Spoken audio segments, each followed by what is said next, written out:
For years, teams from BC have dominated girls softball in Western Canada. However, today we find Manitoba in the finals up against Richmond at this year's Western Canadian Bantam Championships here at Squint Lake Park in North Burnaby. Hello everyone, I'm Dale Walters. Nice to have you with us. What we have is an interesting scenario here today. This tournament is designed as a double knockout format. The two teams, Richmond and Manitoba. If Richmond wins today, they will avenge an earlier loss to Manitoba, therefore forcing another game. If, however, Manitoba wins, they will be crowned the Western Canadian champions. Let's go upstairs now to Kevin Bavaro. Good afternoon, everyone. We're already underway in this afternoon's finals, and just introduced to you our color commentaries. People, we've got Jerry Duggar to my right, or to my left, and further down the line, we've got Bud Singbeil. We're already into action with one out in this contest, and Jerry, give me some background on this Manitoba team. This Manitoba team's a strong club. This is their second year at the Bantam Westerns, and just the experience of having been here once before is going to make them awful tough to beat. They're a good, strong club. They've got strong pitching, and they do hit the ball well. And Bud, for this Richmond team, they've had a couple of losses against Manitoba this weekend already, but look to be a strong contender. They've had tough games against the Manitoba club. They faced this club a few years ago back in the Pee-wees when they defeated them in the final. Actually, they were in reverse roles. And I'd expect a very good contest here today. The first hit of the ball game is in for the Manitoba team, and picking it up was number 34, Kerry Logan.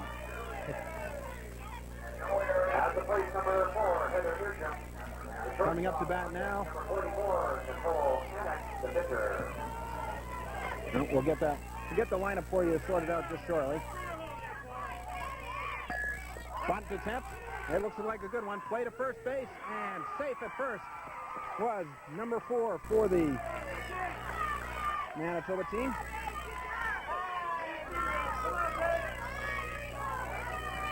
Next to bat, number 44. 2 on, 1 out for Manitoba. On deck, number 17, Laura Memrick. And up to bat, Nicole Anik, the pitcher for the Manitoba team. That was Heather Newsham. She's on the Manitoba 93 Summer Games team, and she's probably one of the top ball players on this club.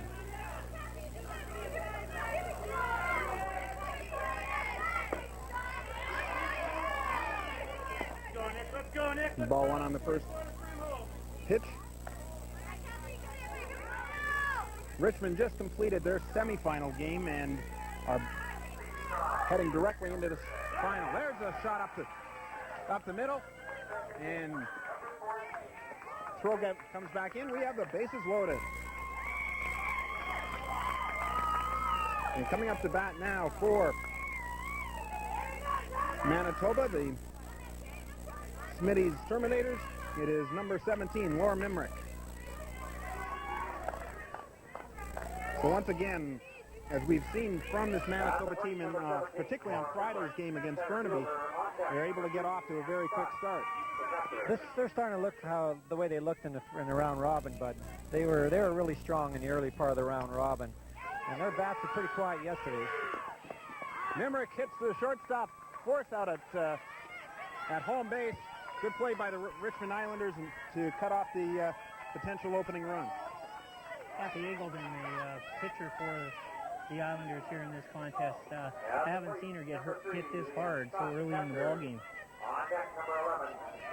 2 outs now in the top of this first inning.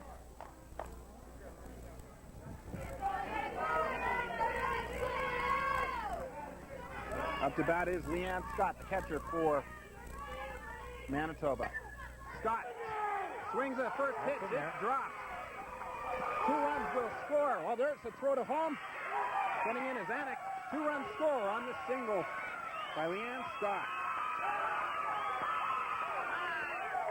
And we've got a timeout call. Memrick makes it all the way to third base on the single by Leanne Scott.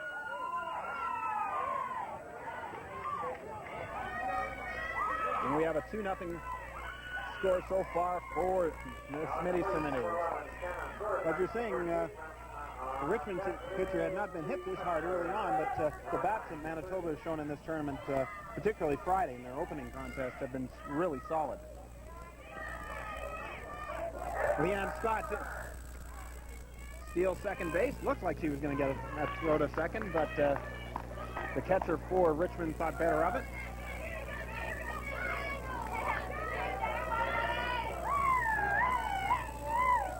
There's the pitch, inside. Runners on second and third, and 2 out in this first inning of play. Shannon Storazuk up to bat. And time called as the ball comes over from the Bantam boys final. Storazuk getting set with runners on second and third. Here's the pitch. She unloads on it to the shortstop. Easy play, 6-3, and Richmond gets out of the first inning. But for Manitoba in the top of the first inning, 2 runs, and they take a 2-0 lead. Very good start for this Manitoba team as they are able to get some very quick hits off, and now they're going to show up with one of the top pitchers in this tournament, number 44, Nicole Anik.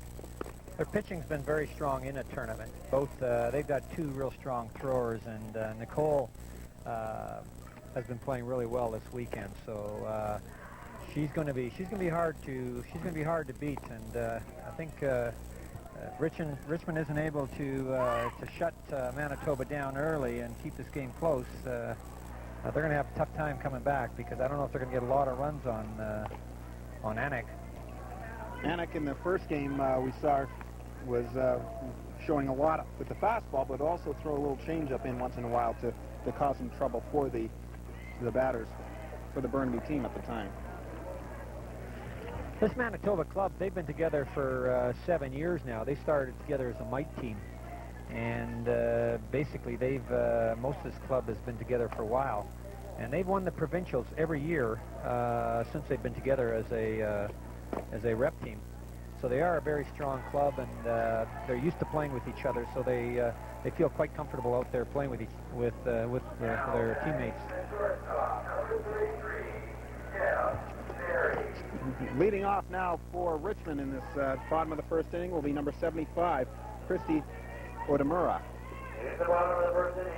Odemura, one of the experienced players in this division, an excellent shortstop, well known in the league and in Western Canada now. She is one of the younger players and is going to be playing on the British Columbia Team 93, which will be playing at the Canada Summer Games in Kamloops next week.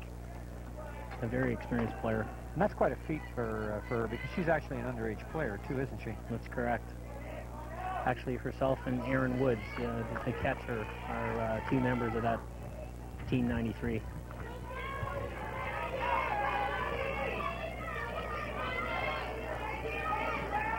There's the opening pitch for Anik, and she's high with that pass.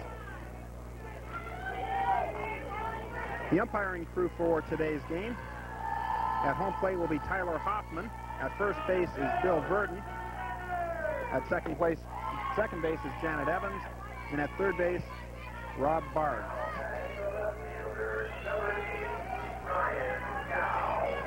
2 balls, no strikes to our batter, Christy Odemura.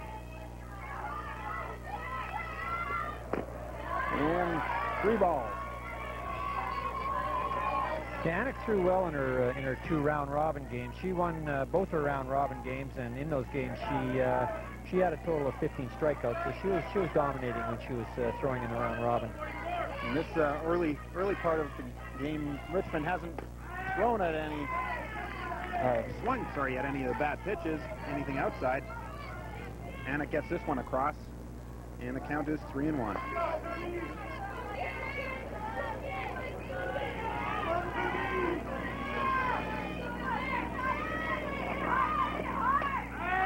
Right two. Another nice pitch by Anik, and she's got the count to a full count, 3-2.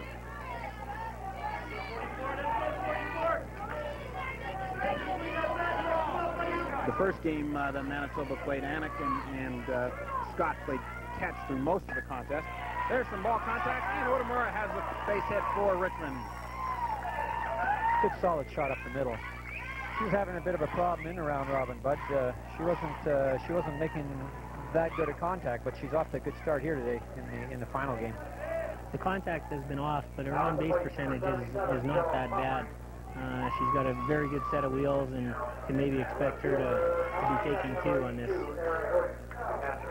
sequence. We had a look at a replay here of this last pitch. And she takes that outside pitch right up the middle and gets the base hit. Setting up for the bunt, and there's a foul ball. This is where with Otamura, where you saw her when she swinging from the left side. A lot of these kids, they're putting the ball up the third base side in the hole of shortstop, and they're, if that ball bounces twice, it's tough to get those kids out going at first. Jill Popperink comes to bat, number 77, getting the sign from their coach. Jill is known to hit the ball. She hit a double in the game last night. Setting up for the bunt, just look to move the runner across. Now she pulls back, and with that high pitch, takes the ball. Yeah, these two clubs had a real spirited game last night. I don't know who was into it. I think the fans were definitely into the game last night. It was a real competition between those Manitoba fans and the Richmond fans. Everyone was into it last night. It was excellent. Another foul ball for Popperink, and she falls behind 1 and 2.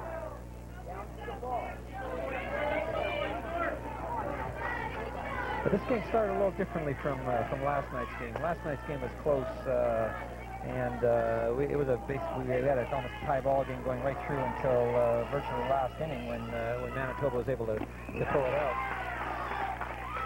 Strike 3, it's Jill Popperink, and the first strikeout of the game for Nicole Anik. No, it was a 3-1 victory for Manitoba over Richmond in that playoff game. Manitoba had previously beaten Burnaby by a 2-1 count to work their way to the semifinal. So we get another look at Anik's last pitch, and the high hard one got her the strikeout.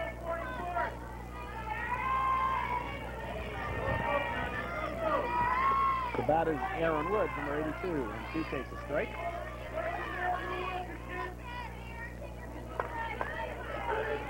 Yeah, Anik is hoping to actually go down and play college ball in the States when she graduates from high school. And she's looking like a good prospect right now. Woods chops the ball. It's followed by the shortstop, and everyone is safe.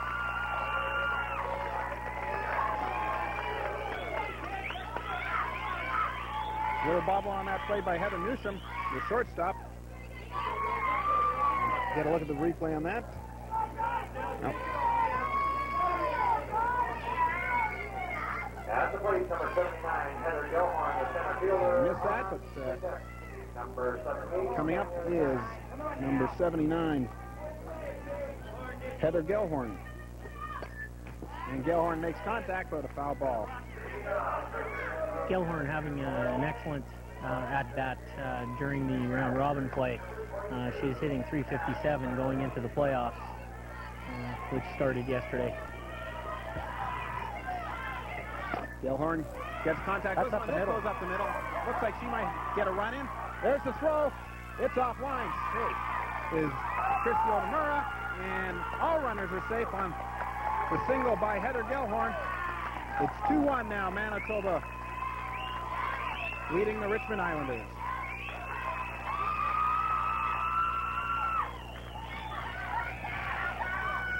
At the plate, number 78, Kenya. Speaking of talking about college ball, but the opportunities now for girls especially to pick up a scholarship and get their college education paid right now is so great because there's so many places where they can go now on a full ride scholarship.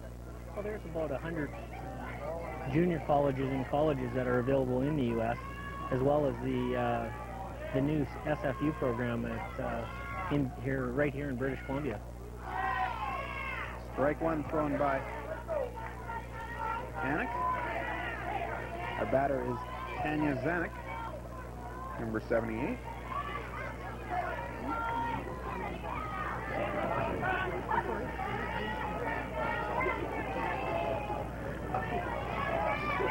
Zanet is a pickup player from the White Rock Renegades. Seems that Renegades team was a good one because both the Burnaby team and Richmond's have picked up players from the White Rock squad. Renegade organization is a strong organization. They've got a lot of good ball players in that organization. Zanet, who plays catcher as well as she even does a little bit of pitching, is finding herself at Richmond playing third base. I guess we'd call her a utility player. Yeah, I think she does a pretty good job wherever she's playing. Zanet's changing bats. Probably not liking the speed being thrown at her by Nicole Anik. Steps out.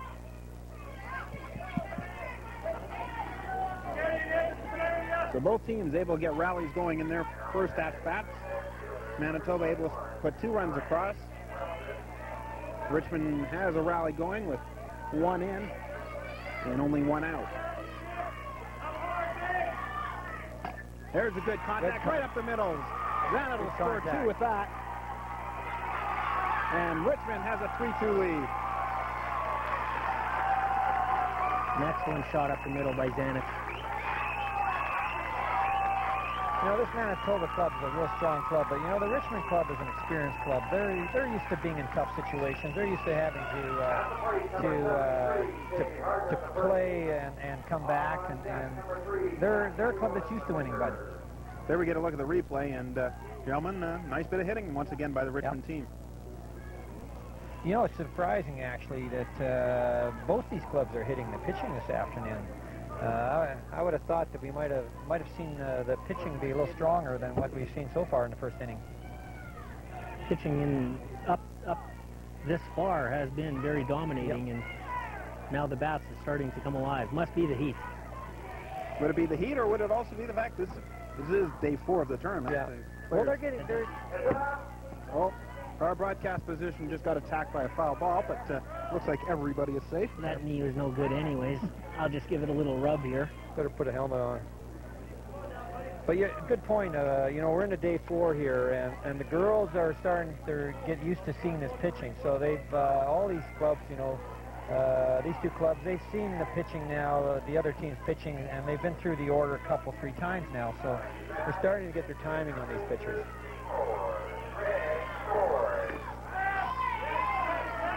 Strike 1 on what looked like a high pitch to Stacey Hartman. Or strike 2, pardon me, after the foul ball.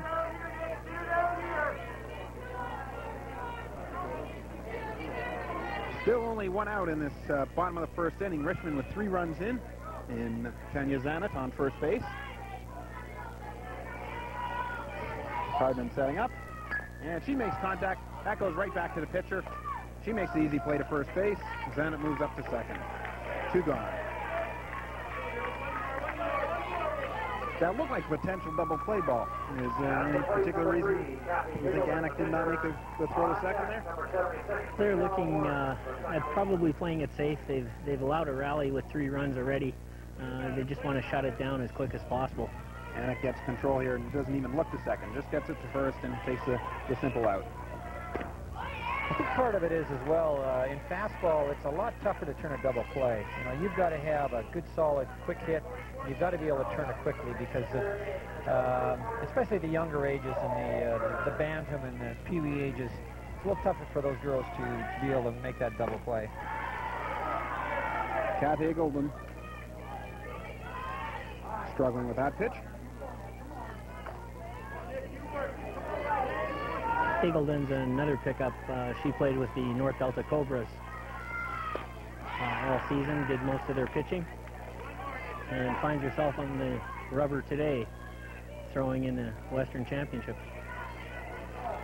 Nice situation to be in once your team got knocked out of the...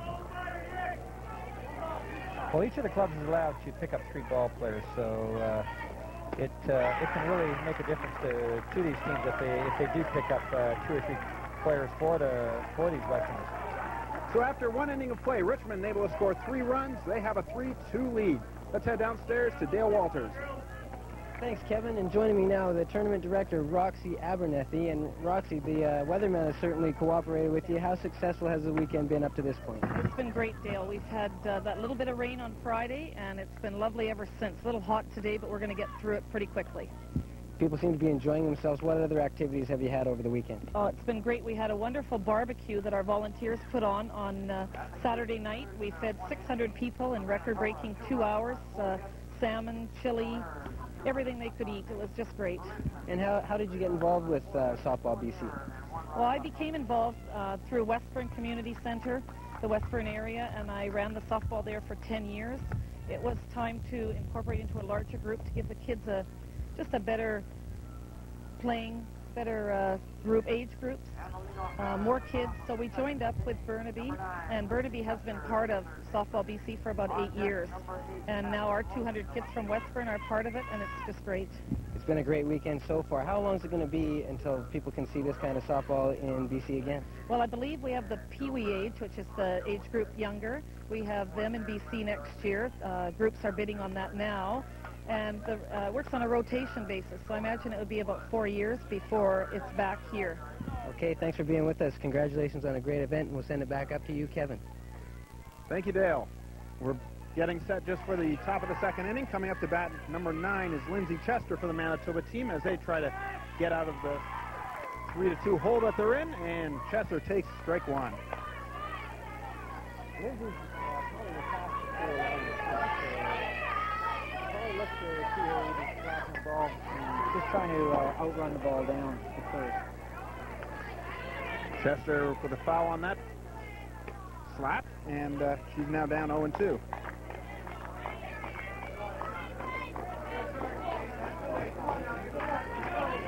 This is Lindsay's first year with the team. So she's new to the team, and she's had a good year with the team. Richmond stats for the last week. Ball outside. Chester down 1-2.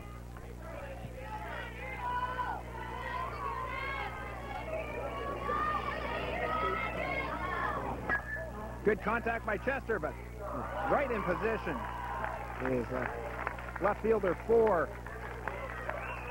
Richmond, Jill Poperick. And a good catch for Poperick. 1 out in the top of the second inning. At the plate, number 8, Catherine Logan, the left fielder. On deck, Lori Fedora, the second baseman, number 18. Catherine Logan now up to bat as we hit the number 9 batter in the order for Manitoba and Smitty's Terminators. And before we get there, the coach for Richmond is coming out to have a chat with the catcher just to make sure everything's been set up right.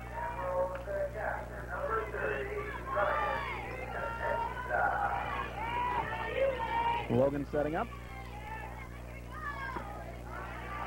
and takes a ball outside.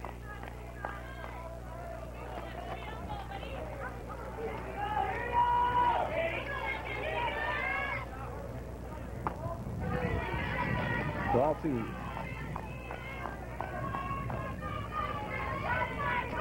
Logan hit real well for Manitoba this year. She was hitting .417 during the season for them. And Logan gets this one right up the middle and has her first base hit of the game. And the number 9 hitter is on board with 1 out. And coming back to the top of the order for Manitoba is Lori Fedorchuk. At the plate, number 18, Lori Fedorchuk. Second baseman on deck, number 34, Terry Logan, the right fielder.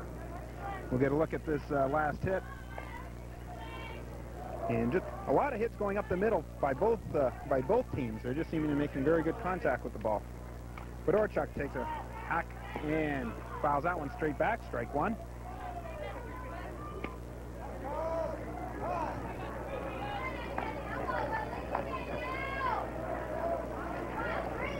Timeout as our runner, Catherine Logan, is dossed her glove.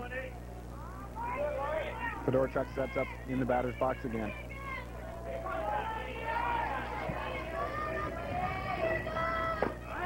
Nice pitch by Iggulden, pardon me, and 0-2 count now against Fedorchuk. Fedorchuk, she's another starting member of the Manitoba Canada Games team, so this team's well represented on the Manitoba Games team. A low pitch, or outside pitch, 1-2, and Iggulden looking for that outside call. Fedorchuk's probably the most aggressive player on this club, and she's very quick, so you'll probably see her if she gets in a close situation going in the head slide. Play from shortstop Christy Adamura is able to make the play to second base. Retires Catherine Logan. Fedorchuk gets on, and there are 2 outs in this second inning. Odemira very solid in that shortstop position. Not too much getting by her at any time. Up to bat one is Carrie Logan. Logan swings through the first pitch. Fedorchuk tries to steal second and makes it. The throw was on time, but unable to make the tag was Odemura. Fedorchuk makes her way to second base. 0-1 on the batter, Carrie Logan.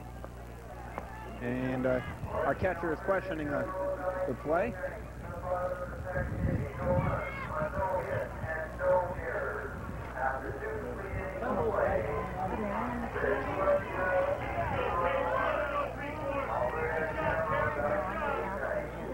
I would.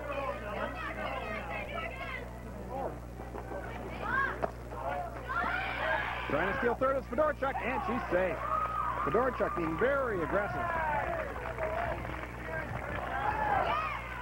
And we've got a missed the call there, but Fedorchuk has been called out. Did either of you guys get? Yeah, the batter took a stride inwards into the field of play, interfering with the catcher, causing obstruction on the throw, and the runner was called out. So Fedorchuk is out, and no runs for Manitoba in the top of the second inning. They're going to head back out in the field, trailing by a 3-2 count. Well, we had an example there of good aggressive base running by Fedorchuk. She stole both second and third base, and she just showed how aggressive she is by going into third head first. You don't see many girls at this age bracket head sliding. Most of them are basically sliding feet first. It's been a very, very quick start to this contest. Both teams able to get into the offense quite early, and fortunately for the Richmond team, after seeing Manitoba get things started, Richmond was able to get their bats going quickly and take a lead. And they need to win this game in order to force a second final. Yeah, there is no next game if Richmond doesn't win this game. So they have to go with everything this game to pull this one out before they worry about the if necessary game.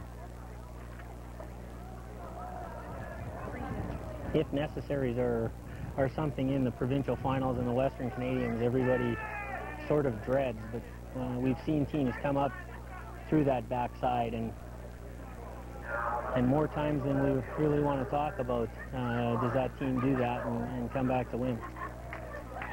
Well, these two teams are used to playing each other in a final, not Bantams, but Pee-wees. They've met each other a couple of years back, and as you mentioned earlier, Bud, the roles were reversed as to who needed to achieve the 2 wins. The 2 wins. But probably of all the clubs in the tournament, I would say either one of these clubs have got the talent and ability to go to an if necessary game and win it. I'd say more so than any of the other clubs here. These two are, I would say they're the strongest clubs here this weekend. There's no doubt. I think coming out of the gate and taking a look at all the talents, comparing pitching, their hitting ability, their running ability, both these clubs were slated 1-2. I know they were picked by quite a few people to be meeting here today, and here we've got them.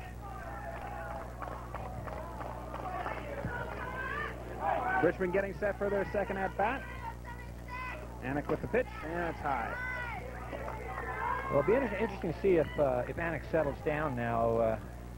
Maybe she had a bit of jitters in that first inning, and she was grooving the ball a bit too much. Once again, another high ball. Still got the pace that she showed in the first contest, but the control isn't quite there. Shell Morrison is the batter for Richmond, number 76. There's a strike. And the count goes to 2-1.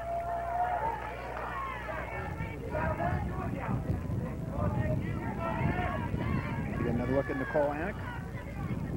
Certainly had to be the top pitcher so far in this tournament. There's a shot by Morrison down the first base line, and Morrison will be the first out of the second inning.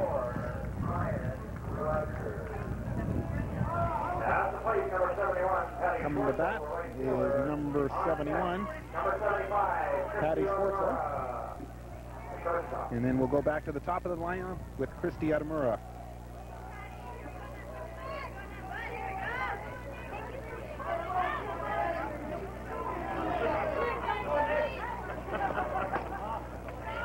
I think on Friday we had one. The girls put one out of the park here. I think that's all we've had out of the park this weekend, isn't it, Bud? On the girls' side, there's only one go over the fence. There's been quite a few to the fence, but an appeal on that, and no strike given as Schwartzel is able to hold up on that tempting pitch. As far as distance goes, is this a longer distance than usual for the girls to be hitting to, or is this a standard size field for Bantam ball?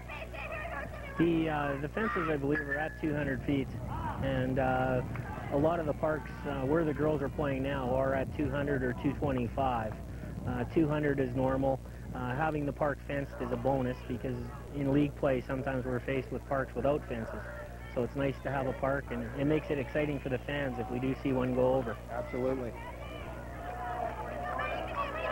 Schwartzel knocked that pitch foul. Annick with the pitch. It goes to the second baseman. There's a flip to first, and Schwartzel's out. And 4-3, 2 gone in the bottom of the second inning. Not making quite as solid a contact as the bottom half of the bottom part of the Richmond order, and we'll have to see if Christy Otamura was able to get a hit in the first inning and scored a run.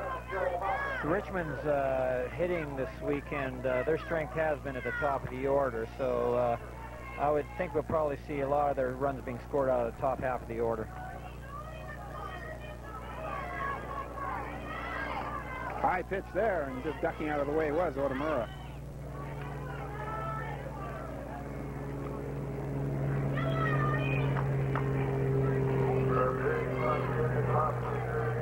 Two gone, nobody on base as Manitoba is trailing the Richmond Islanders by a count of 3-2. I'm Kevin Bavaro along with Jerry Duggar and Bud Sigdenbiel. Hope you're enjoying this afternoon's softball action in the Western Canadian Bantam Softball Championships. Otamura is a good contact hitter. She hasn't struck out this weekend yet, so we'll probably be looking to see her put the ball in play at least. She's got a couple of strikes on her now in this at-bat.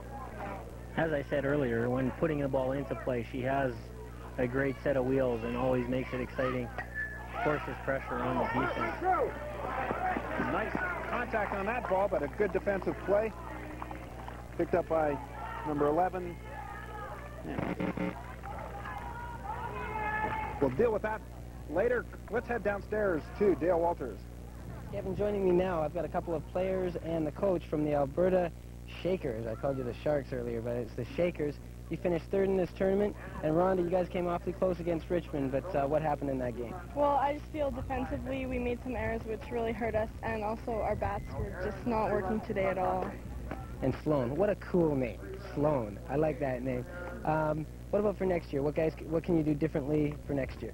Well, next year I think we're going to pick up some different players, and some people are moving up, and just we're going to work a bit harder and see what happens next year. Okay, Jan, third is not too bad in the Western Canadian Championships. What kind of advice do you have for the players?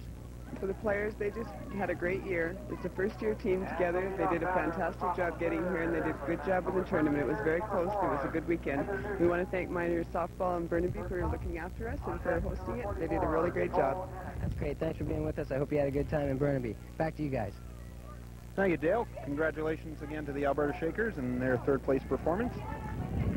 I think the Alberta club, I think few people felt that they were going to be in the medals, and they have done that. I know I was talking to a few of the people around the park. They thought they had a chance actually at going all the way. Heather Newsham with a foul ball as she tried to pull one up the third base line. Strike one to Newsham. Leading off this third inning will be Newsham, Anik, and Mimrick for the Manitoba Smitty's Terminators.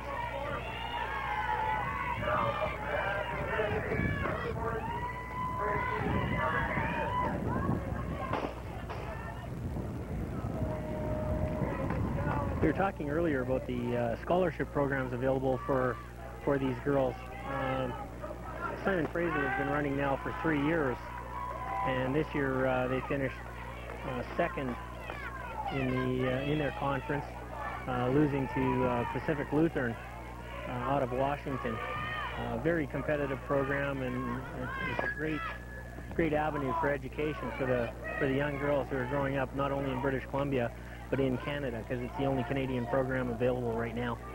Certainly Simon Fraser, and happens to be my alma mater, so I'll plug it a little bit too. It's led a lot of Canadian universities in terms of sports development. And softball is another example of that. As we get a strikeout for Richmond, Heather Newsham has been retired, and coming up to bat will be Nicole Anik.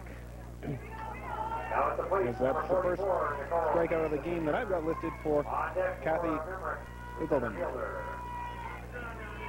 Yeah, Anik hit 440 in league play this year, so she's a third top hitter on the club. Wiggledon gets a strike one over.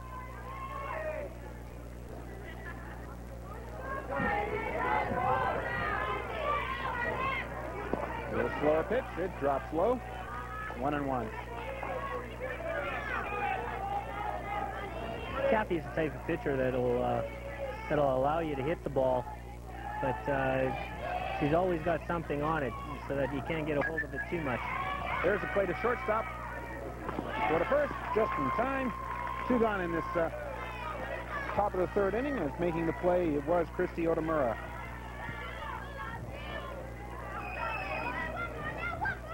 Coming to bat now is number 17. At the plate, number 17, Laura Mimrick. Center fielder on deck. Center fielder for this Manitoba team. The catcher.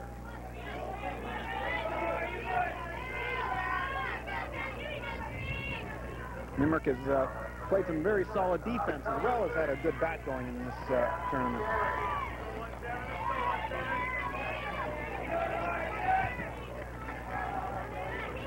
We got the, actually in this game, Bud, we've got the 2 top fielding defensive players in the round robin this weekend.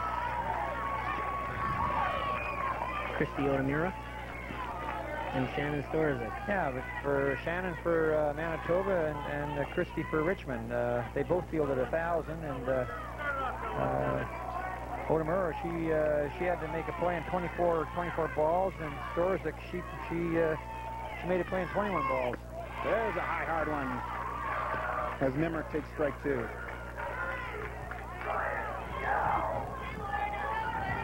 No, defense, and particularly reducing the number of errors, can be so critical at this level of ball. And it's quite fitting to see that the 2 top players are in this final. That's right. I think actually if you go through both these lineups, you'll see that both these clubs are solid defensively. They've got good pitching, but we've seen some good pitching this weekend where maybe some of the clubs defensively they didn't quite have the same depth, and eventually starts to show. Mimrick pops up, and it's a 1-2-3 innings for Richmond as they put out Manitoba side in the top of this third inning. So after 2.5 innings, it's Richmond 3, Manitoba 2. Going down the list, I see that Nicole Anik who usually plays in the pitching position, a little bit of shortstop. She's also at a fielding percentage of 1,000, fielding average of 1,000. Not making as many plays as the other two girls, but 12 out of 12 isn't too bad either, especially under pressure in this type of championship. That's right. In this level of play, these bantams, how big an issue is how many of the runs get scored off of fielding errors and throwing errors? Is it 50-50 between hitting and errors, or is it at this level is the hitting starting to take over as the main run producer? I'd say, some of these girls do contact the ball well, but a lot of the runs you'll see will be unearned. I mean, there'll be either errors or plays not being made, and you know, not that the game's necessarily going to be high scoring, but if you look at the line score at the end, you'll find that the pitching on these better clubs tends to dominate usually quite a bit. And certainly we've seen that domination, not so much by the 3-2 score, but some of the in this game, but some of the quality of pitches made. And Nicole Anik will step back up to the rubber and ready to face Jill Popperink, who struck out in the first inning. On deck for Richmond is Aaron Woods and Heather Gellhorn. Popperink makes connection with that one and gets it well back into the concession area.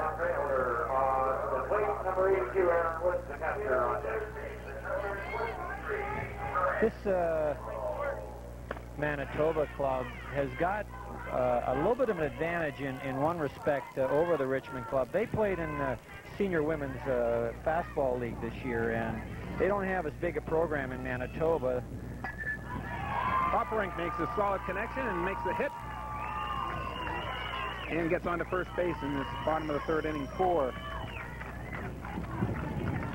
the Richmond Islanders, looking to expand on their league.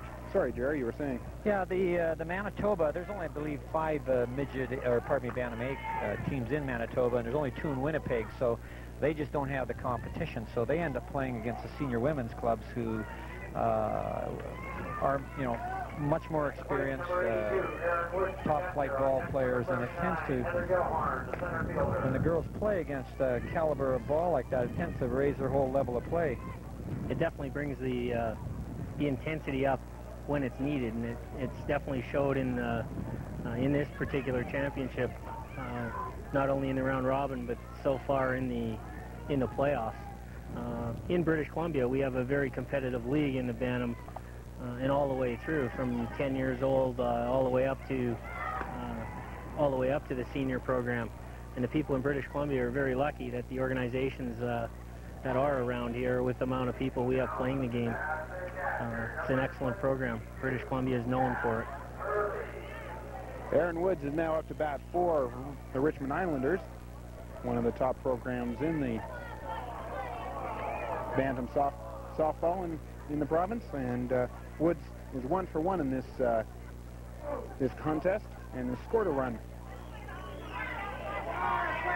He's got an 0-2 count now, and is having a quick chat with her coach. It looks like there's a little bit of jovialness going on. I wish we could get in on some of that conversation. Well, I guess depending on how you look at it, fortunate or unfortunate, it's the coach's daughter. The coach standing at third base is Aaron's father. That's Mike Woods.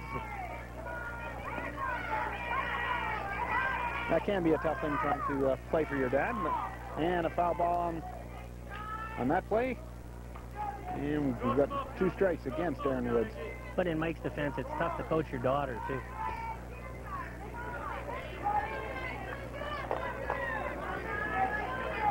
Nobody out in this bottom of the third inning. Richmond looking to expand on their 3-2 lead. There's a hit from Anik. Woods makes contact. And with the play to the second baseman, Fedorchuk, she goes to first. Woods is out, and hustling on to second base is Popperink. Fedorchuk thought about and leaned to try and get hold of Papa but wasn't able to quite reach. She made an effort, but she saw that she wasn't going to get her, so she figured she better just take the safe out. We get a look at the play here on their replay.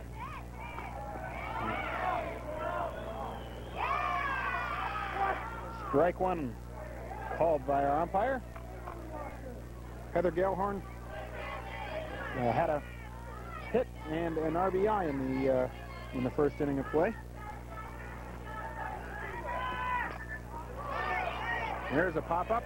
Anik with the play and has her out. Well, that play, she takes it a little easier on the pitcher. I believe last game Heather hit a line drive at the pitcher and took her out of the game. The Edmonton pitcher with a line drive into the rib section, just in the game previously to this. You don't want to see that happen, but when she does get a hold of it, she's a big, strong girl, and that particular moment, she hit all of it.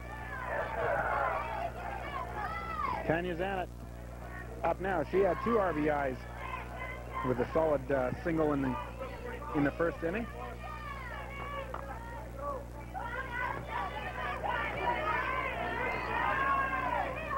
Zanet takes ball 1. This is the second pitch. She makes contact, but that's going to go foul. Popperink will wander back to second base. And we have 2 outs in this inning. Actually, going on, sorry, Kevin, going on at the same time right now, we've also got the final game of the boys championship, and we've got a BC team in that as well. We've got View Royal out of Victoria. As we got a pop-up here by Zanet. Coming in again is Anik. She'll make the play. You want to finish that thought? Yeah, we've got View Royal playing against Camrose. We'll come back to that in just a moment, but back downstairs to Dale Walters. Okay, and joining me now, Blair Thomas. Blair is the president-elect coming up for next year for the Burnaby Miners softball. And Blair, it looks like softball is pretty popular right now in Burnaby. What can you expect in the year to come? Well, I think we're just more of the same that Brian Trenzik and Jackie and Jerry Duggar have done before. All the hard work with pitching clinics and coaching clinics and all the organizational work that's taken to build this organization from less than 10 teams 7 years ago to 93 now. And we hope to grow in the future with more rep teams and more house teams at all ages. And the Burnaby Okies, they were representing Burnaby here. They did pretty good, but didn't make to the finals. What happened there? No, they finished 4th, but don't forget that they are the host team, so they are the only non-qualifier here. And non-qualifiers are never expected to do anything at these tournaments because of the high caliber. But they finished 4th, and I think a lot of credit has to go to Al Job and the other coaches and all the kids and the parents that put all the dedication into this whole team all throughout the year. Starting last October, Mike Keller had his daughter in the gym pitching all the way through the winter to get ready for just this moment this weekend. Okay, well, good luck to the upcoming year. Thank you very much. Back up to you guys. Thanks very much, Dale, as we head to the top of the 4th inning. The Richmond Islanders holding a 3-2 advantage over Manitoba, the Smitty's Terminators. And if the Terminators want to get some runs, this is the girl they want up to bat. Leanne Scott had 2 RBIs in her first at bat. Now, speaking of dedication to the game, Blair was just talking about Mike Keller and his daughter Krista. There's an unfortunate situation where Krista, she's been working for the last 5 years. And a month ago, just before the provincials, she had the unfortunate accident of getting hurt and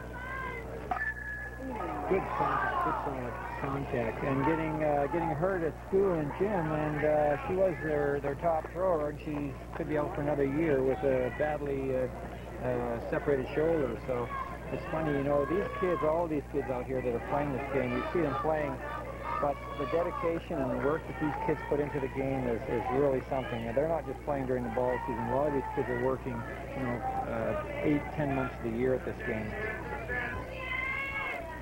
Kathy Eagleton now getting set for her pitch to Scott. Slows it down and comes right back to her. Eagleton throws it to first, and there's 1 out in this top of the 4th inning. Scott now goes to 1-2, or 1-4-2 in this game. And Shannon Storzak is now up to bat for the Manitoba Terminators. Kathy Eagleton has a little funny little twirl to her windup. I'm just wondering, what's your opinion, Jerry? What do you think of if that would make that much of a difference for these Manitoba hitters? Well, it may be distracting them a bit. I mean, most of the girls will either come straight off their hip, or they'll draw their arm back and pump back and come straight through. And I haven't seen her throw a lot, but just watching her throw, I found the first time I saw her, I found that a little bit distracting. Anything to throw the batters off. And if you can keep it in control, I guess that's the important thing. Lindsay Chester now up to bat, number 9 for Manitoba. Eagleton with the delivery, and strike one.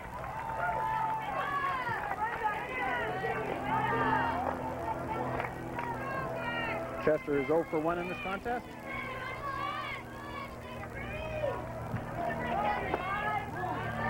Low pitch, 1-1.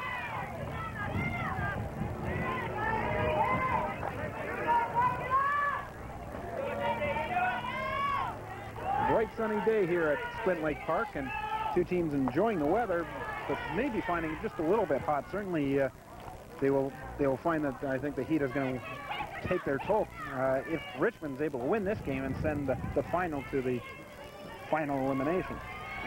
If Richmond wins this game, that's where you'll start to see it start to show on these kids.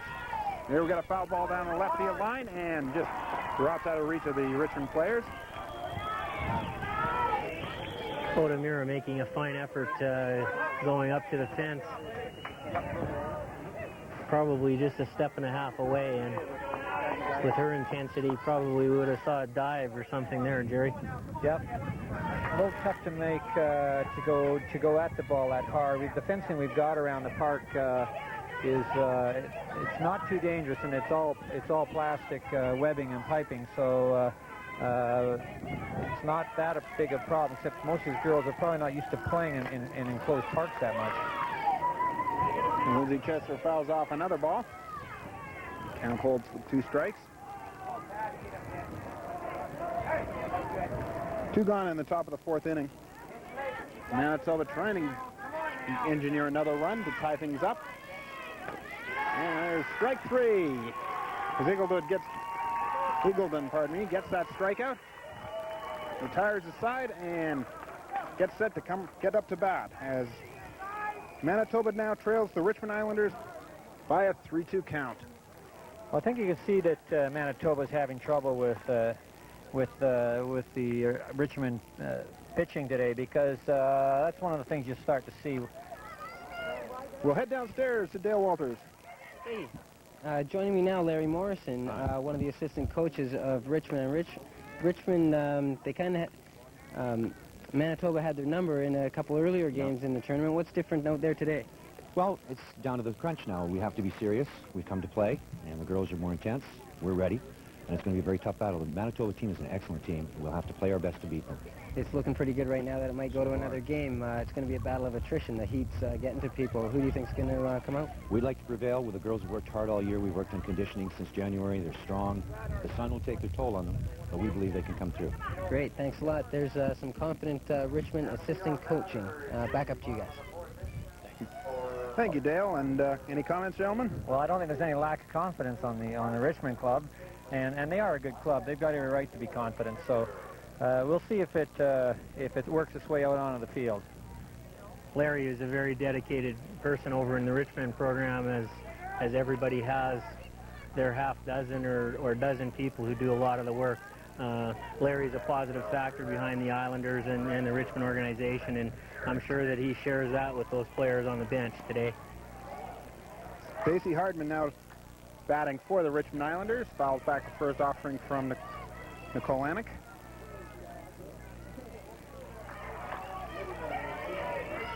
In last night's game, we had the same pitcher throwing for the Islanders. Manitoba getting 6 hits last night. The Islanders getting 6 against Heather Newsham. So it was a pretty even up ball game last night, and thus far it's showing the same here today. So in that last game, Bud, there were different pitchers to the ones going in today's game. The Manitoba pitcher was the shortstop, Heather Newsham. She pitched last night, but Eagleton pitched last night for the Richmond team as well. So Manitoba should have had a chance to at least see Eagleton and get a little bit used to them. Used to her, pardon me. Anik now taking a rest, taking a breather, and waiting for Hardman to step back in the box. A low pitch there, goes back to the backstop. And Anik struggling a little bit here in the bottom of the fourth inning. I'd say Newsham's probably had throwing for Manitoba's had probably a little bit better weekend, and what the Manitoba club may be thinking is that they would try to win it with Anik, and if they couldn't win it with Anik, they'd probably come back with Newsham the next game. So, I mean, that thinking can work, but sometimes that's been known to backfire too. It's definitely backfired. Personally, myself, I would trying to throw as many grenades as possible and end it as soon as possible, especially in this heat, and get home and do what you got to do. Have some fun here, end the tournament in the right positive note. Kathy Eagleton has been trying to get Richmond to the next game with her pitching, and now has a chance to do a little damage with her bat after Stacey Hardman walked. Eagleton struck out her first time at bat, but not before the Richmond team had scored 3 runs. Nice bunt attempt, fair ball, and the sacrifice works. Good play by the catcher.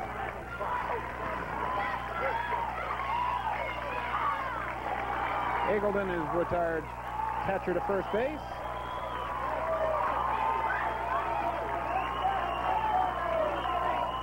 And we get a look at the replay of that effort as the catcher, Leanne Scott, heads out, picks up the ball, and makes a great throw down to first base.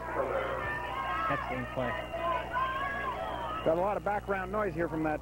Sounds like we got some action over on the boys game with the Camerons and Hugh Royal. Hugh Royal's in a pretty tough position over there. They've had to come back to the losers bracket, and they came into the tournament with two throwers, and one of them got hurt. And their top thrower has had to throw 4 games yesterday and is already into his 3rd game today. So they're in pretty tough against a good Camrose club. That's a tough way to go, especially when you come this far and you're down to one pitcher. You have to commend the work of some of these kids and how big their hearts are to continue. Strike thrown by Nicole Anik as Michelle Morrison's up to bat for her 2nd time. And she's 0 for 1 in this contest. Morrison is an experienced player. She's been playing for 10 years with the Richmond organization, and she's one of only 3 of the originals from the Islanders 77 club. And Morrison strikes out. That's a third strikeout that I've got for Nicole Anik in tonight's contest. And Patty Schwartzel is now up to bat, number 71, batting number 9 on the Richmond Islander lineup. At the plate, number 71, Patty Schwartzel on deck. Stacey Hardman still on second, 2 out in the bottom of the 4th inning. Ball 1, just outside. And Leanne Scott didn't look too pleased with that call as she held onto the ball. Tyler Hoffman calling balls and strikes. Anik has been averaging strikes. Anik has been averaging about 7.5 strikes a game. Be interesting to see how many she gets today. There's another ball chopped. Anik throws it over. We're going to have an error, and we're going to get a run scored. Patty Schwartzel gets on the error by Nicole Anik.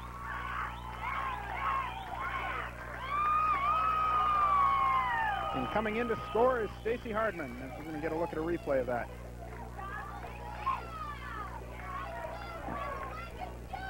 You see the throw going over the first base area, and unfortunately for Anik, just really tried to rush them. Perhaps should have held on to that one. That's right.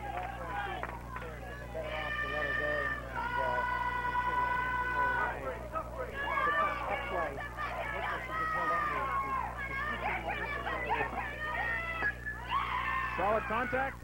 So right to the second baseman. 3rd out of the inning by Chrissy Otamura, but 1 more run scored by Richmond. They extend their lead to 4-2. And we'll head downstairs in a minute to Dale Walters. Okay, joining me now, we've got a couple of Burnaby representatives, two girls from the Burnaby Okies, Carrie and Wendy.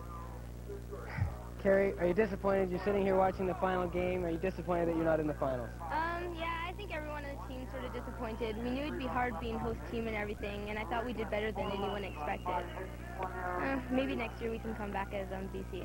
I think you still represented us well. And Carrie, or Wendy, did you guys have a good time over the weekend? I think they had a lot of good activities for you, did they not? Yeah, it was a great experience, and we met a lot of nice people. Everyone really enjoyed it. Okay, well, good luck next year, and back up to you guys. Dale, thank you very much. After 4 innings of play, the Richmond Islanders are leading the Manitoba Terminators by a count of 4-2. Manitoba, with a win, will take the Canadian Bantam Championship.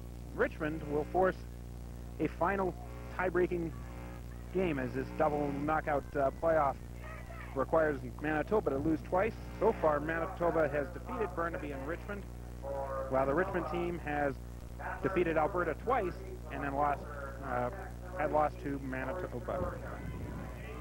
Carrie, who Dale just was talking to, she had a good tournament this weekend. She hit .429. She was a top hitter for the Okies, so she had a good weekend.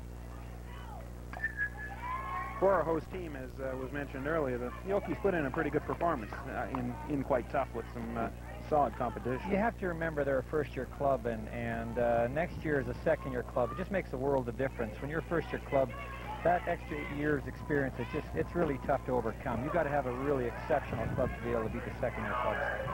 Yeah, the attitude, the commitment, and just the experience of in that second year, body strength, everything makes such a big difference, as shown here today with the two teams that are on the field. But the Okies did do a fantastic job, and like the girl said, it was an experience, and hopefully next year they can represent as British Columbia. But as we all know, in BC we have a very competitive league, and this is probably one of the toughest provinces to get out of. Catherine Logan up to bat now for the Manitoba Terminators. And she takes that slow pitch, dribbles over to second. There's a throw, and in time. One gone in this fifth inning. There's a nice play from second baseman Michelle Morrison. Historically in the Westerns, the BC teams have always done very well. They're almost always in the medals. Like Bud says, the toughest thing is just getting out of the province. If you can get out of the province, you've got a real good shot at winning the Top of the order up now for Manitoba. Lori Fedorchuk is 0 for 2 in today's game.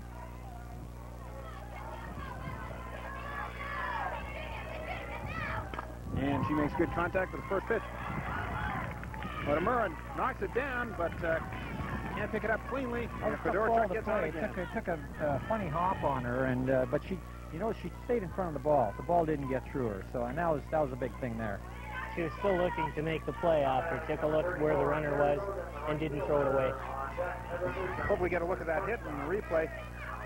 You see her knock it down, but just can't come up with it cleanly. Runner on base now for Manitoba is Fedorchuk, and up to bat is Carrie Logan. If I recall, Fedorchuk last time she was up or on base stole a couple, so we'll have to see how aggressively she goes at it this time.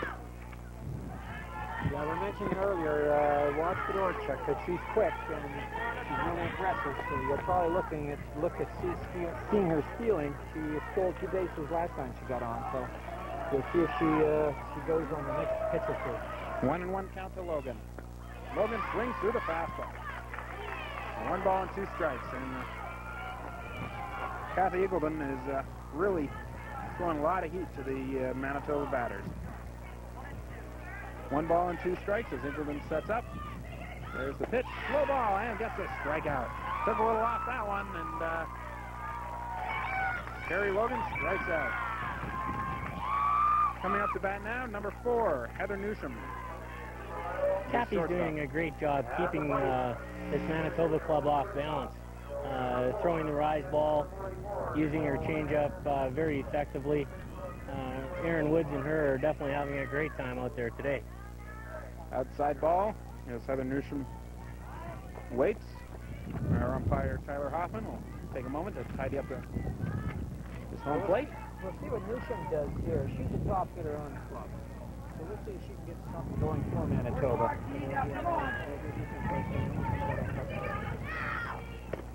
Another outside pitch as the Richmond team set up pretty much straight away to face Newsham.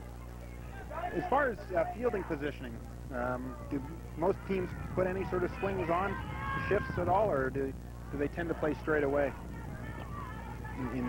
In general, when you haven't seen a team except for a tournament.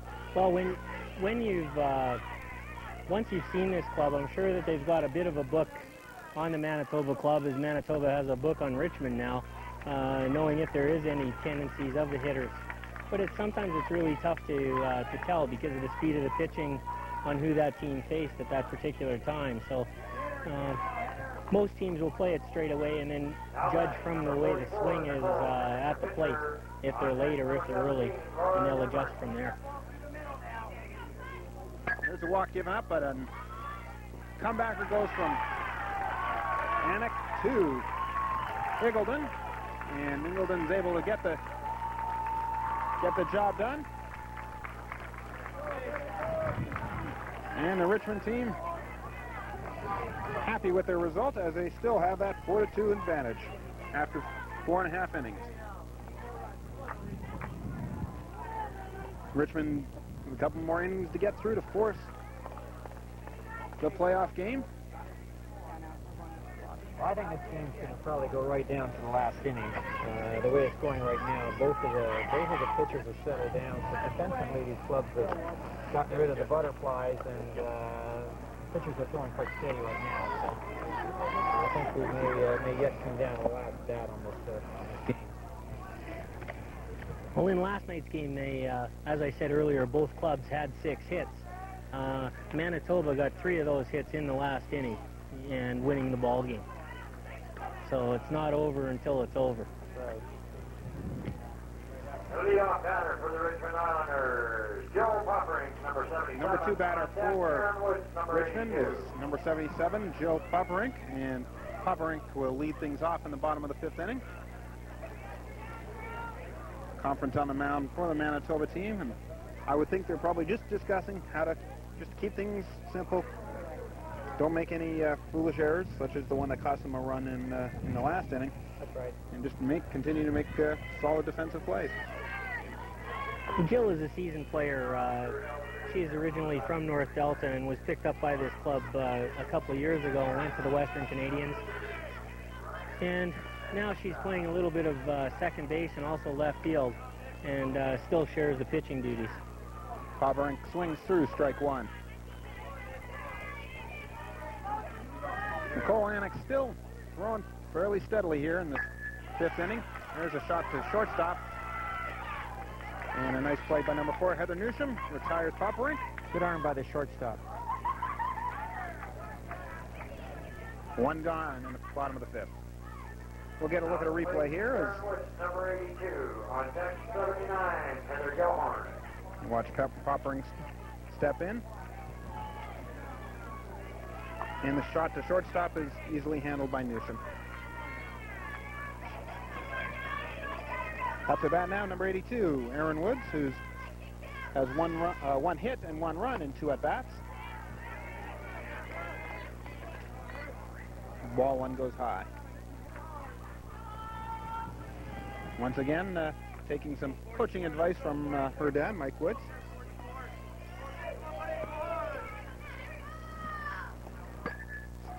Steps into that one, and if it stays fair, it'll be trouble. No, just that was close. That would have been for extra bases on that one. It's tough to get good coverage of the lines. There's a lot of room out there if you can just place it in the gaps. Those are the hits that make opposition coaches very, very weak in the knees. Well, anytime you get the ball going to the off field, the ball tends to go away from the fielders, and usually they'll drop in for. You'll see them dropping in for 2 and sometimes 3 base hits. That one's a little straighter, but coming in is the right fielder and making the play. Number 34 is Carrie Logan, who makes a nice play on that, and there's 2 gone in the bottom of the 5th inning. That was good reaction by Logan.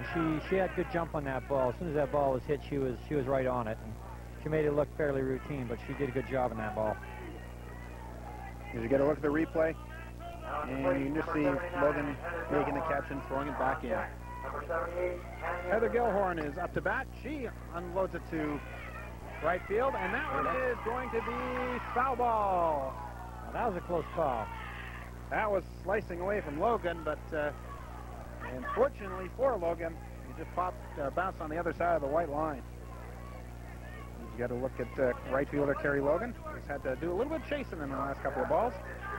That was about as close as you're going to get and not have a fair ball. Not going to get it much closer. I guess from our bird's nest view up here, it looked like that one actually looked like it was dropping in.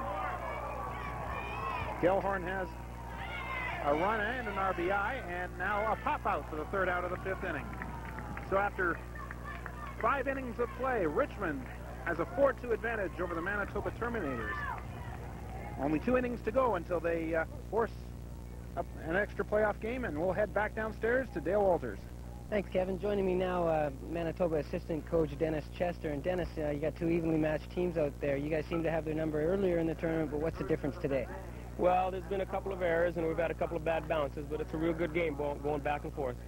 It's pretty hot out here. Oh, yes. Let's say if it does go to a second game, do you think the heat is going to have any effect? If it does, it'll probably be more in the BC team. It'll be their 3rd game. It'll only be our 2nd game. Okay. And we have another good pitcher ready to go, so we'll see. All right, we've talked to 2 very confident coaches now. Back up to you guys. Thanks very much, Dale. And any surprise with the comments from Mr. Chester? As we mentioned earlier, Heather Newsham is a very well-seasoned pitcher, and I'm sure she'll be ready if she's called upon in the final, if it does go that extra game. And just to get our viewers prepared, who do you guys suppose would be throwing for Richmond if we get to another game? Would Eagleton go for a few more innings, or would you suppose? No, I would suspect that you'll see Jill Poppering come back.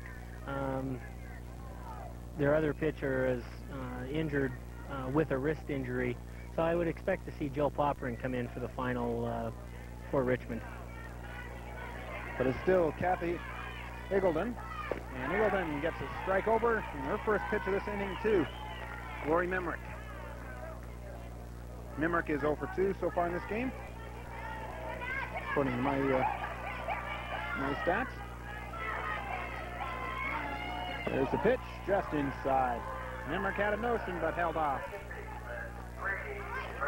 I would bet to say that was the matchup a couple of years ago in Manitoba. I believe Jill pitched in the final game in Manitoba at the Western Canadians against the same Manitoba club. And that was when these 2 teams were both playing in the Pee Wee ranks. There's a fly ball. Coming in as the right fielder, and we have 1 gone. 5 more outs now for the Richmond team.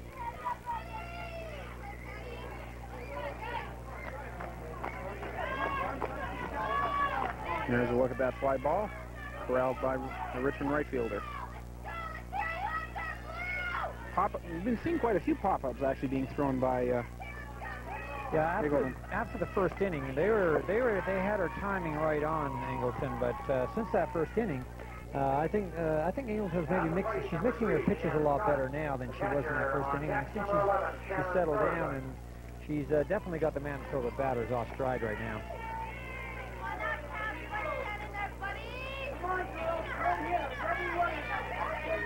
Leanne Scott, the catcher, is now batting.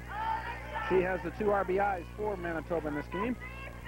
And love to pop one over the fence and bring them in another run closer.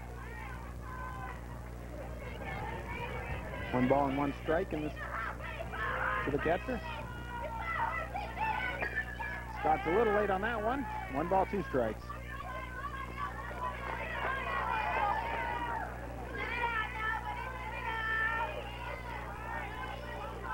Fans getting into this as they realize we could be getting set for an all-or-nothing final. Eagleton with the delivery to the second baseman, and an easy play. Good solid contact. Scott made good contact, but right at the second baseman.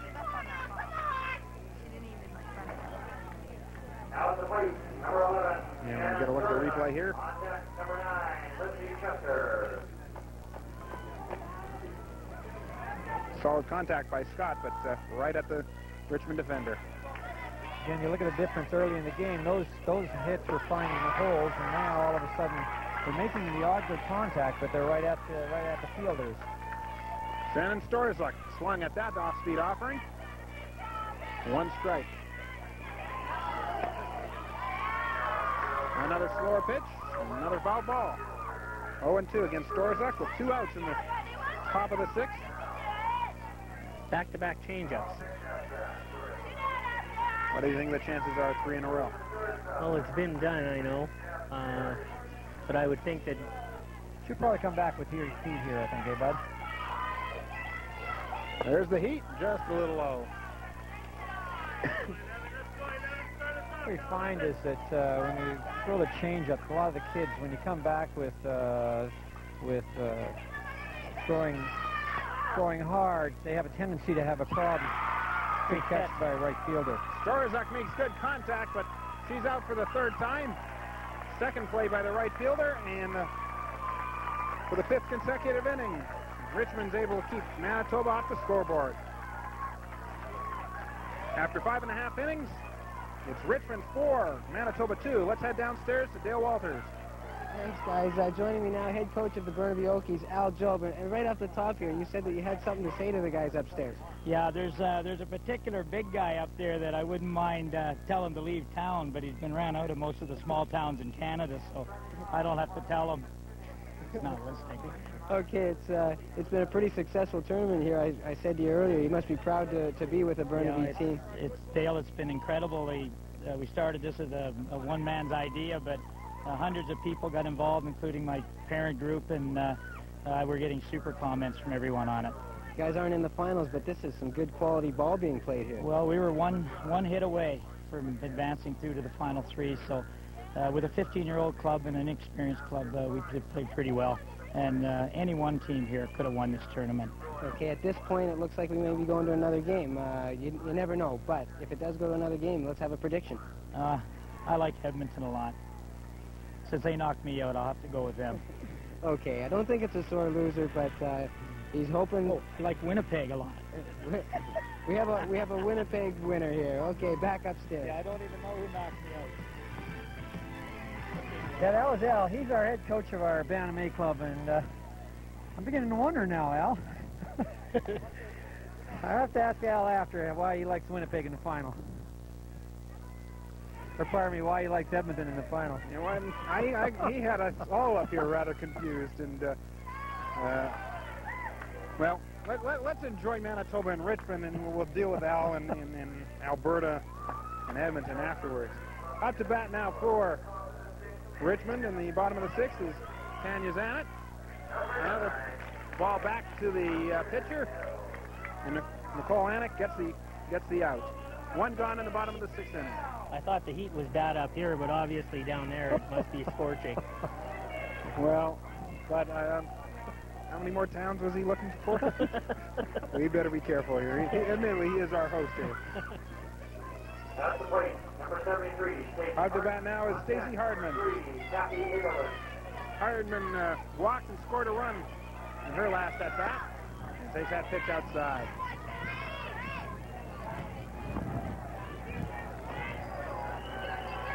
Hardman's 0 for 1 in the game, but has that walk and that run.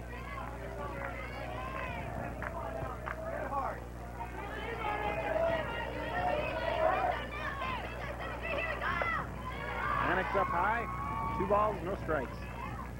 And Anik doesn't seem to be throwing quite as quickly as she did when she was throwing well. She can usually just get in there, set up, and throw, but now she's taking a fair bit of time to settle herself down. Yeah, they're starting to settle down, slow it down a bit now. Well, you know, for the fans who are interested in watching more of this ball, this isn't the end of the season, actually. We've still got one big tournament coming up at the end of August, but... Yeah, the Fall Classic is being held over in Softball City in White Rock on the 27th and 28th of August. and that'll involve the Pee Wee division boys and girls, the Bantam division boys and girls, and tentatively booked is the midget girls. But there's been such a great response in the Pee Wee and Bantam categories that there may not be enough room for the midgets. There'll be clubs from the U.S. attending, as well as all over British Columbia. What this is Kevin, it's an identification tournament for the young players in the province, and there will be a lot of scouts up from the states, from the colleges, and this is a chance for them to come up and take a look at the young talent that's coming up. So it's also a chance for the SFU people to come out and take a look at the young kids in the province to see if there's any kids that they should be identifying, either for the SFU and also for the national team with the Olympics coming up, which we haven't even talked about yet. You know, also Team 95 and Team 97, which will have representative teams at the Western Canadian and Canada Games in 1997. So these will be the players that will be involved at that particular level at that time. It's a lot of good opportunity to watch some high-caliber softball at Softball City later in August. You might see some of these same players. I think you'll see some of them. You'll see some of these Richmond kids, and you'll see some of the Burnaby kids there. And I know our own Burnaby club, we're looking at running a camp right through the month of August now for kids who are interested in getting involved. So we're looking for some new kids who might be interested in getting involved at a higher level of ball, and we're going to be running some Wednesday night camps right here at Squint Lake, Wednesday nights right through the month of August. And we're looking for kids that maybe they haven't even played any ball. We just want kids who maybe are good athletes who want to take up the game or are interested in maybe getting somewhere and maybe getting a scholarship out of it. So any kids that are interested, the door's open at Burnaby. Wednesdays at Squint Lake Park. Burnaby Minor Softball. Looking forward to any athletes who want to come out. And there's an athlete who has just struck out. Kathy Iggleton has become a victim of Nicole Anik. And with one out and one on, coming up to bat now will be Michelle Morrison. Here we get a replay of that last strikeout. Number 71. Nicole Anik still hasn't lost much off her fastball.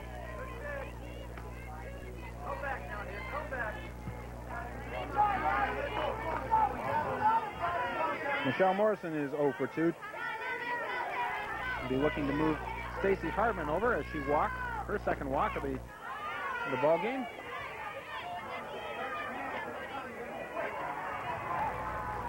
Manitoba trying to retire the Richmond team, get up for their last at-bat to see if they can tie this game up or get a lead and hopefully not have to play a last game. That looks like that's in there. That'll drop.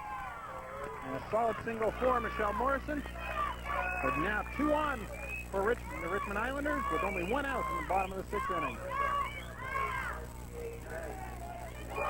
Well, it's not bad coming back from 1 or 2 runs down, but if they put another run or 2 across the plate, I think it's going to be pretty tough for this Manitoba club to come back in this game the way Eagleton's throwing. Up to bat now is Patty Schwartzel.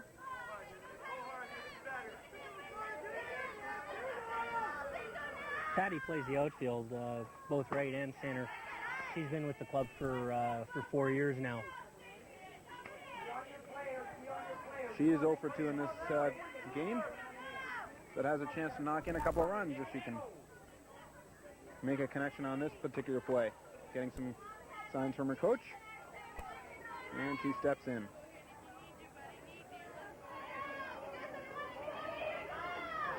Corso looks at that one and takes a ball. If we do go to a second game here, I think from the Manitoba side, you're not going to see a lot of changes in their lineup. Basically, they go with a set lineup, and they've got a couple of or 3 kids where they'll bring in maybe certain key situations, either pinch hitting or running, but they're pretty well set. So probably what you're looking at here, other than maybe changing pitchers, I don't think they'll be seeing much change in the next game. There's some contact on foul ball. Nice stop by the first baseman, but great play by the first baseman. Excellent play. What are we calling here? We had one signal that was foul ball, and now we're going to get some discussion here. First base ump called foul. And the home umpire is going to confirm that it's a foul ball. Well, we've had some interesting calls here this weekend, I think, Bud. We always... We're going to get a look at hopefully get a look at a replay of that particular play as the ball goes down the first base line, but as you can see from that replay, was clearly on the foul side. I was surprised the players were walking off because I've only got it as one out, so that would have only been the second out for the inning. However, everybody's back in position. And we got 2 balls, 1 strike being called by our home plate umpire, Tyler Hoffman. There's the pitch. And strike 2. Well, Bud, this is a chance for you to plug your team. You're going in that Fall Classic with your North Delta Magic? The North Delta Magic Pee Wee Club will definitely be there. We're looking to give the kids some exposure, give them a chance to... Oh, well, sorry to interrupt that, Bud. We have a double play. A very interesting double play as Fedorchuk makes the catch and tags out the runner from first base. So after 6 innings of play, Richmond leads Manitoba by a score of 4-2. We'll be back with 7th inning action right after this. You're an asshole. Hey, I'm Art Center, and you gotta help me. I need to learn to dance and sing and act and throw pots and make tunes and music and stuff. But there's no room left at the Burnaby Arts Center. And I'm gonna burst if I don't get a new home soon. Just watch. Hey, stop that camera. Hi, I'm Michael J. Fox. It's true, Burnaby's Regional Arts Center is so popular it's bursting, and we need your help now to expand. You know, it's my personal experience that when you have art in your life, your dreams can become reality. So please dig deep and help give Art and all his friends a home. Please be generous, and you can put your name on Burnaby's birthday present today.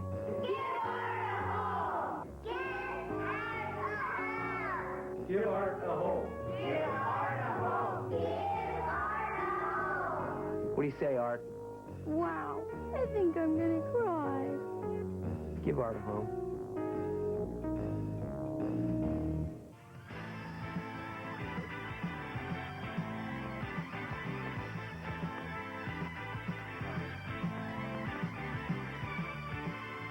And we're set for the top of the 7th inning as Manitoba has got their last chance to get 2 runs and tie up this ball game. We've got a pinch hitter in the lineup for Manitoba. And number 15, Kerry Nelson. Kerry Nelson, number 15, is into the lineup. Yeah, this is one of the few changes you'll see in this situation for Manitoba. Kerry Nelson usually they'll bring her into the game as a pinch hitter. She played with the Saskatoon Lasers last year and actually won the batting title in the 91 Pee Wee Western. So she's a good hitter. She's a real good ball player. She just moved to Winnipeg from Saskatoon this last year. She also came into this this situation last night and got a hit. And she started the rally in the 7th inning yesterday. And there she takes strike 2. 1 ball and 2 strikes, and the pitcher for Richmond, Kathy Eagleton, is still firing smoke. There's the pitch, and strike 3. Good job, Abe. 1 gone. Sorry about that. Eagleton throwing very well, keeping them off balance all the way through and throwing the heat in the heat. She's done an excellent job today. I'm sure the Richmond Club are glad to have her on board this weekend.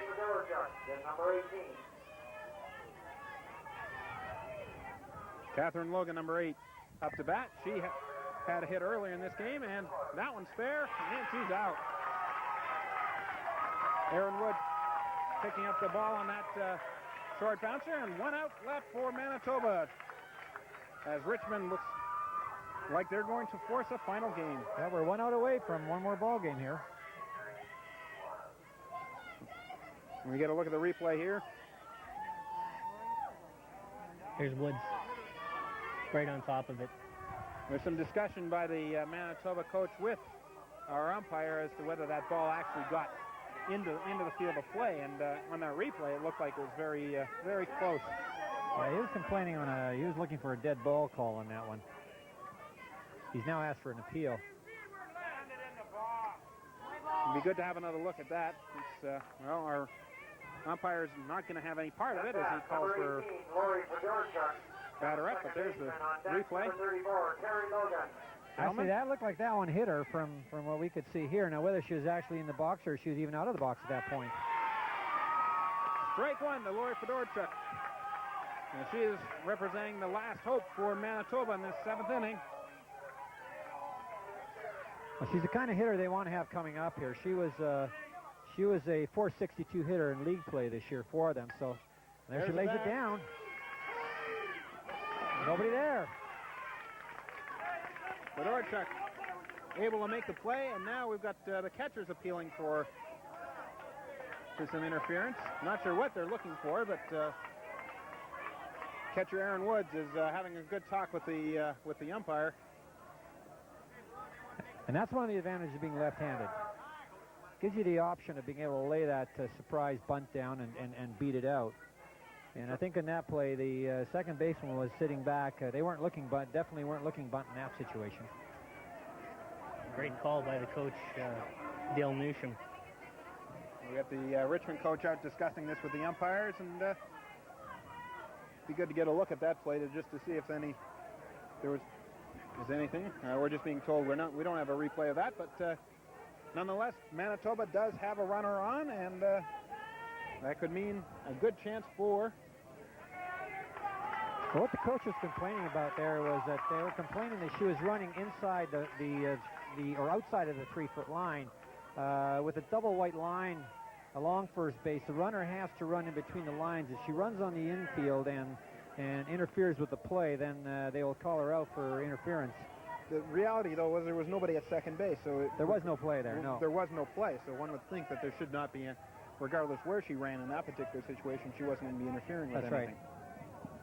But our umpires are going to make their judgment. Decision's made, and Carrie Logan has a chance to come up to bat for Manitoba.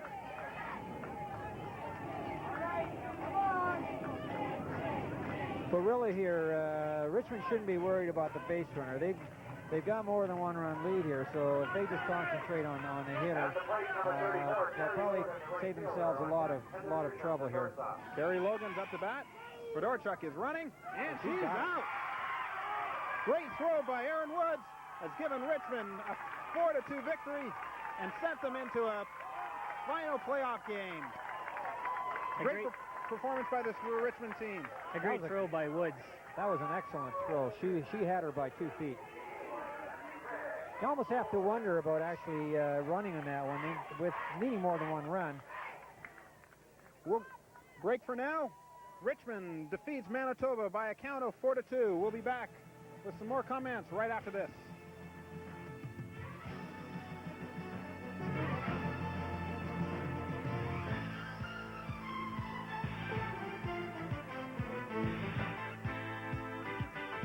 These are the mean machines. Watch closely now and you will see they can hurt you. They can cut you. These are the mean machines. Trevor knows what it means to play safe. A year ago, he tried to beat the train. It cost him his arm. Don't let it happen to you. Play safe. A message from the War Amps of Canada. You know, none of us can make it on our own. Even as adults, we need constant support and encouragement. And these are even more important to children. We have to show kids what they can achieve and help them achieve it. At home, in school, and in our communities. Everyone who comes into contact with kids has some responsibility. We all need to work together, not only by encouraging kids themselves, but parents too. Children matter. Let's give them the best possible start in life.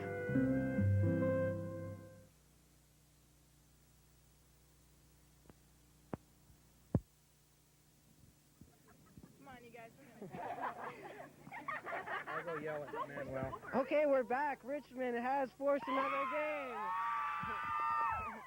I think we've got a team spokesman here, Aaron. Aaron, they were pretty confident going into this game. What happened out there? How did you guys beat them? We were just more confident. We knew going in that we were going to kick some butt. What's it going to take to bring home the championship? Lots of teamwork. And hitting. Lots of teamwork, effort, and hitting. We got confidence out here from this team? Yeah! Okay. Once again, the final score, Richmond 4, Manitoba 2.